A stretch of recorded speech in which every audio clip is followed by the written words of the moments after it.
هاوڵاتیانی شاری سلێمانی وەک نەریتێکی لە مێژینە لاگردی مامەیارە یادی نەورۆز و سەری ساڵی کوردیان کردەوە، بەڵام هاوڵاتیان دەڵێن نەورۆزی ئەمساڵ زۆر لە ساڵانی ڕابردوو جیاوازترە، چونکە لەم ساڵدا گەلی کورد بەهۆی سیاسەتی چەوتی حیزبە دەسەڵاتدارەکانەوە گیرۆدەی قەیرانی دارایی و لە دەستدانی نیوەی خاکی کوردستان بووەتەوە.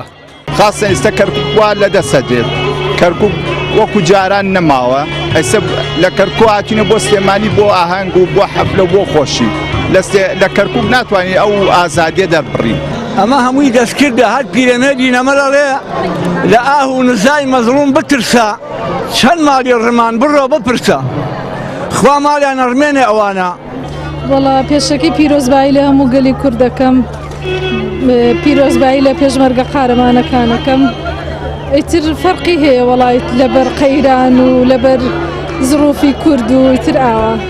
وەڵا هیوادارم بچنەوە بە خۆیانە، یعنی چاوێکیان لەم فەقیر وەجارە بێت تاکەی بەسە. من هیواش بخوازم گۆڕانکاریەر دروست نابێ، ئەوان هەروەکو خۆیانن، بەس هیوادارم کۆتایی بەم کێشانە بێت و خەڵکی کوردیش بحەسێتەوە.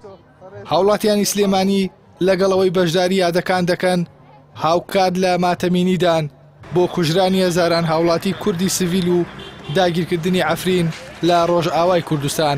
هاوڵاتیان لەگەڵ یادکردنەوەی نەورۆزدا پەیامیان بۆ دانیشتوانی عەفرین و داگیرکەرانی خاکی کوردستان هەیە.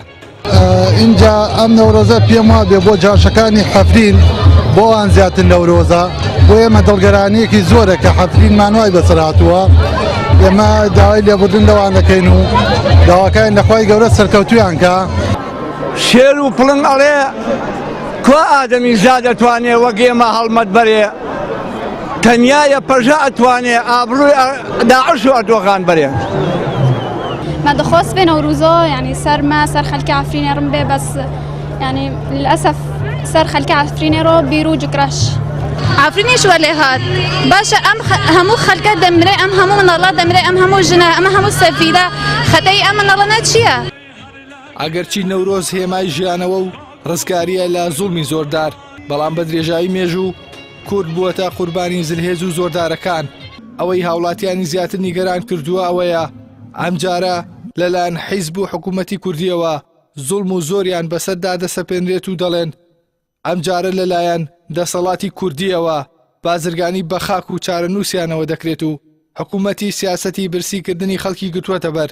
هەر بۆیە هاوڵاتیان گەشتونەتەوە بڕوایی کە ئێستا لە هەموو کاتێک زیاتر پێویستیان بە کاوەیەکە تا ڕزگاریان بکات. ئیحسان سابر، کەناڵی ئاسمانی، پەیام، سلێمانی.